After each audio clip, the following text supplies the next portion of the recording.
আসসালামু আলাইকুম। সংবাদে আপনাদের সবাইকে স্বাগতম জানাচ্ছি আমি নুসরাত। শুরুতেই সংবাদ শিরোনাম। পুরোদমে মধ্যপ্রাচ্যে দখলদার ইসরায়েলি বাহিনী এবং মার্কিন যুক্তরাষ্ট্রের বিরুদ্ধে একাই লড়াই করে যাচ্ছে ইরানের ইসলামী বিপ্লবী গার্ড বাহিনী। দফায় দফায় ইহুদিবাদীদের ধ্বংস করে দিচ্ছে ইরানের নতুন নতুন হাইপারসনিক ক্ষেপণাস্ত্র হামলায় শীঘ্রই সবকিছু ধ্বংস হয়ে যাচ্ছে। এ অবস্থায় মার্কিন যুক্তরাষ্ট্র নতুন করে আবার ভয়াবহ বিপাকে পড়েছে। নতুন করে যে ধরনের আক্রমণ শুরু করেছে ইরান, এতে করে মধ্যপ্রাচ্যের দখলদার ইসরায়েলি বাহিনী তারা তাদের এই ক্ষেপণাস্ত্র প্রতিহত করতে পারছে না। ইরানের ক্ষেপণাস্ত্র হামলায় সবকিছু চুরমার হয়ে যাচ্ছে। হাদিসে বর্ণিত এটি কি সেই বাহিনী যেটি খোরসন থেকে কালো পতাকাবাহী আসবে? কালো পতাকাবাহী দল তারাই বিশ্বে শান্তি প্রতিষ্ঠা করবে, এমন একটি ইসলামিক দল হয়তো ইরানের এই সেনারাই, যাদের সম্পর্কে হাদিসে বর্ণিত আছে। এই ইরান থেকে যারা বেরিয়ে আসবে অর্থাৎ ইরান আফগানিস্তানের দিক থেকে কালো পতাকাবাহী যে দলটি বেরিয়ে আসবে, এরাই মূলত পৃথিবী শাসন করবে। অর্থাৎ পৃথিবীতে তারা আবার ন্যায় ও ইনসাফ প্রতিষ্ঠিত করবে। হয়তো ইরানের এই সেনাবাহিনীর সদস্যরাই তারা নতুন করে যেভাবে মার্কিন যুক্তরাষ্ট্র ও ইহুদিবাদী ইসরায়েলের উপর হামলা চালাচ্ছে, এই ঘটনার পর আসলে মধ্যপ্রাচ্যের রাজনৈতিক সমীকরণ পরিবর্তন হয়ে যাচ্ছে। ইহুদিদের সামনে মাথা নত করা মুসলিম বিশ্ব, সৌদি আরব, কাতার, কুয়েত, বাহরাইন সহ যারাই রয়েছে তাদেরকেও চমক দেখাচ্ছে ইরান। তাদের দেশে থাকা মার্কিন যুক্তরাষ্ট্রের বিভিন্ন স্থাপনা গুড়িয়ে দেয়া হচ্ছে। আর এই মুহূর্তে আমাদের হাতে এসে পৌঁছেছে যুদ্ধের সর্বশেষ গুরুত্বপূর্ণ সব থেকে তাজা আপডেট সংবাদ। প্রথমেই জানাবো আলহামদুলিল্লাহ, তেল আবিবে নতুন করে ক্ষেপণাস্ত্র হামলা। ইসরায়েলের বাণিজ্যিক কেন্দ্র তেল আবিবকে লক্ষ্য করে ক্ষেপণাস্ত্র হামলা চালানোর দাবি করেছে ইরানের রাষ্ট্রীয় সংবাদ সংস্থা IRNA আজ ইরানের অভিজাত সামরিক বাহিনী IRGC তেল আবিবের দিকে একাধিক ক্ষেপণাস্ত্র নিক্ষেপ করেছে বলে নিশ্চিত করেছে। এরপর জানাবো, শীঘ্রই নতুন অস্ত্র ব্যবহার করা হবে বললেন IRGCর মুখপাত্র। ইরানের অভিজাত সামরিক বাহিনী IRGC জানিয়েছে যে দেশটি দীর্ঘমেয়াদী যুদ্ধের জন্য পুরোপুরি প্রস্তুত এবং শীঘ্রই নতুন প্রজন্মের কৌশলগত অস্ত্র ব্যবহার করা হবে বলে জানিয়েছেন তিনি। এদিকে তেহরানে বড় হামলা, ইসরায়েল বলল যুদ্ধ নতুন ধাপে। ইরানের রাজধানী তেহরানে আজ ভোরে একাধিক ভারী হামলার খবর পাওয়া গেছে। একই সময় ইসরায়েল ঘোষণা করেছে যে তারা যুদ্ধের ধাপে প্রবেশ করেছে এবং ইরানের সরকারি অবকাঠামো লক্ষ্য করে তারা হামলা চালিয়ে যাচ্ছে। এদিকে ভারতের আসামে ভারতীয় যুদ্ধবিমান বিধ্বস্ত, 2 পাইলট নিহত।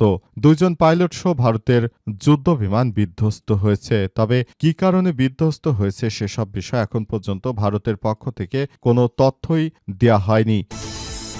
এবং সর্বশেষ জানাবো, বাংলাদেশ ব্যাংক দুদকের মতো প্রতিষ্ঠানে দলীয়করণ করা হচ্ছে বললেন নাহিদ ইসলাম।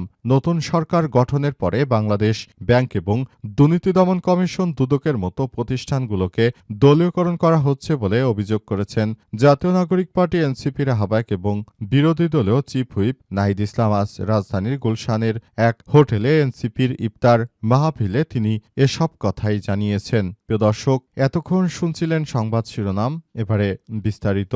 তবে তার আগে বন্ধুরা, অনুরোধ থাকবে এই সংবাদটিতে একটি লাইক দিন। এই চ্যানেলে আপনি নতুন হয়ে থাকলে আমাদের সংবাদটি দেখতে দেখতে চ্যানেলটি সাবস্ক্রাইব করে রাখুন। কমেন্ট করে বন্ধুরা আপনার মূল্যবান মতামত জানিয়ে দিন আপনি বিশ্বের কোন দেশ থেকে বা বাংলাদেশের কোন স্থান থেকে আমাদের সংবাদটি দেখছেন এবং শুনছেন।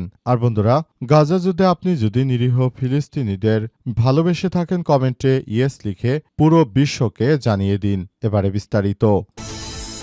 তেল আবিবের আকাশে নতুন করে ইরানের ব্যাপক ক্ষেপণাস্ত্র হামলা। ইসরায়েলের বাণিজ্যিক কেন্দ্র তেল আবিবকে লক্ষ্য করে ব্যাপক ক্ষেপণাস্ত্র হামলা চালানো হয়েছে বলে দাবি করেছে ইরানের রাষ্ট্রীয় সংবাদ সংস্থা IRNA আজ জানিয়েছে যে ইরানের অভিজাত সামরিক বাহিনী IRGC তেল আবিবের দিকে একাধিক ক্ষেপণাস্ত্র নিক্ষেপ করেছে। IRNAর প্রতিবেদনে বলা হয়েছে তেল আবিবের দিকে ক্ষেপণাস্ত্র ছোড়া হয়েছে।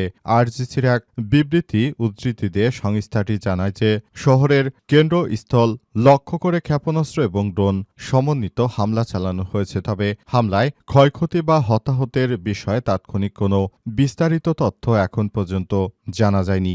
জানা গেছে যে এই হামলায় সবকিছু তছনছ হয়ে গেছে, কিন্তু ইহুদিবাদী ইসরায়েল তারা মূলত নিজেদের মতো করে তারা এই রাষ্ট্র পরিচালিত করতে চায়। তারা মূলত চায় যে আবারও তাদের দেশের অভ্যন্তরে বড় ধরনের সমস্যাগুলো ইরানের উপর যেন তারা সমস্যা সৃষ্টি করতে পারে এবং তাদের উপর যে হামলা হয়েছে সেই হামলাগুলো তারা পৃথিবীর সামনে আর জানাতে চায় না। এটি হচ্ছে তাদের একমাত্র কাজ। শিগগিরই নতুন অস্ত্র ব্যবহার করা হতে পারে বলছে আইআরজিসির মুখপাত্র। ইরানের অভিজাত সামরিক বাহিনী আইআরজিসি জানিয়েছে যে দেশটি দীর্ঘমেয়াদী যুদ্ধের জন্য পুরোপুরি প্রস্তুত এবং শীঘ্রই নতুন প্রজন্মের কৌশলগত অস্ত্র ব্যবহার করা হবে। আইআরজিসির মুখপাত্র ব্রিগেডিয়ার জেনারেল আলী মোহাম্মদ নাইনি বলেছেন যে আগ্রাসনের জবাব দিতে ইরান দীর্ঘ সময় ধরে যুদ্ধ চালিয়ে যাওয়ার জন্য প্রস্তুত রয়েছে। তিনি আরও বলেছেন, ট্রু প্রমিস 4 এর অভিযানের অধীনে এখন পর্যন্ত যে ধারাবাহিক হামলা চালানো হচ্ছে তা ইরানের প্রকৃত সামরিক সক্ষমতার কেবল একটি ছোট অংশ। নাইনি আরও জানিয়েছেন যে আমাদের হাতে এমন এমন অস্ত্র আছে যেগুলো যদি আমরা ব্যবহার করি সেটি ইহুদিবাদী ইসরায়েলের জন্য বড় ধরনের চমক হয়ে দাঁড়াবে। তিনি বলেন, আমরা কেবলমাত্র সেসব অস্ত্রই ব্যবহার করছি যে অস্ত্রগুলো দীর্ঘদিন ধরে আমাদের সামরিক বহরে একরকম অকেজো হয়ে গিয়েছিল। আমরা মূল অস্ত্রগুলো আসলে রেখে দিয়েছি ভবিষ্যতের জন্য। সুতরাং এখনই এসব বিষয়গুলো নিয়ে আমাদেরকে ভাবতে হবে বলে জানিয়েছেন তিনি। এবং তিনি আরও জানিয়েছেন যে এখন সময় এসেছে আবারও নতুন করে সবকিছু ভাবতে হবে এবং নতুন করে সবকিছু করতে হবে। ইরান চায় যে তাদের জন্মভূমিতে যেন ইহুদিবাদী ইসরায়েল যেন কোনো উল্লাস করতে না পারে, সেই বিষয়গুলো আমরা খুবই গুরুত্বের সহকারে দেখছি বলে জানিয়েছে তারা। তেহরানে বড় হামলা, ইসরায়েল বলল যুদ্ধ নতুন ধাপে। ইরানের রাজধানী তেহরানে শুক্রবার ভোরে একাধিক ভারী হামলার খবর পাওয়া গেছে। একই সময় ইসরায়েল ঘোষণা করেছে যে তারা যুদ্ধের ধাপে প্রবেশ করেছে এবং ইরানের সরকারি অবকাঠামো লক্ষ্য করে হামলা করা হচ্ছে। যুক্তরাষ্ট্রের সহায়তা শুরু হওয়া এই সংঘাতে এখন 7ম দিন গড়িয়েছে। এর প্রভাব পুরো অঞ্চল জুড়ে ছড়িয়ে পড়েছে। কাতার জানিয়েছে একটি মার্কিন ঘাঁটি লক্ষ্য করে আসা ড্রোন তারা প্রতিহত করেছে। অন্যদিকে লেবানন জানিয়েছে যে ইসরায়েলি হামলায় সেখানে নিহতের সংখ্যা বেড়ে 123 জন ছাড়িয়েছে। এদিকে ডোনাল্ড ট্রাম্প জানিয়েছেন যে আপাতত তিনি ইরানের মার্কিন স্থল সেনা পাঠানোর কথা বিবেচনা করছেন না, যদিও এর আগে তিনি বলেছিলেন যে দেশটির পরবর্তী নেতৃত্ব বেছে নেওয়ার বিষয়ে যুক্তরাষ্ট্রকে জড়িত থাকতে হতে পারে। এর আগে শনিবার যুক্তরাষ্ট্র ইসরায়েলে যৌথ হামলা শুরুতে ইরানের সর্বোচ্চ নেতা আয়াতুল্লাহ আলী খামেনি নিহত হন এবং বর্তমানে তারা একরকম ওই অঞ্চলটি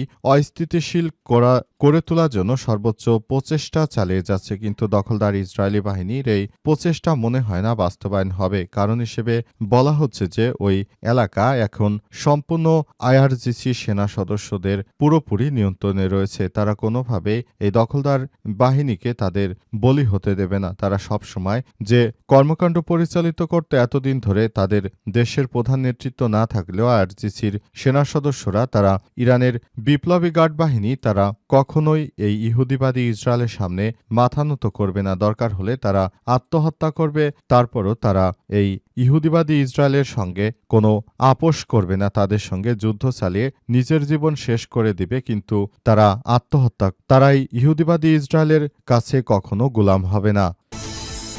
আসামে ভারতীয় যুদ্ধবিমান বিধ্বস্ত, 2 পাইলটের মৃত্যু।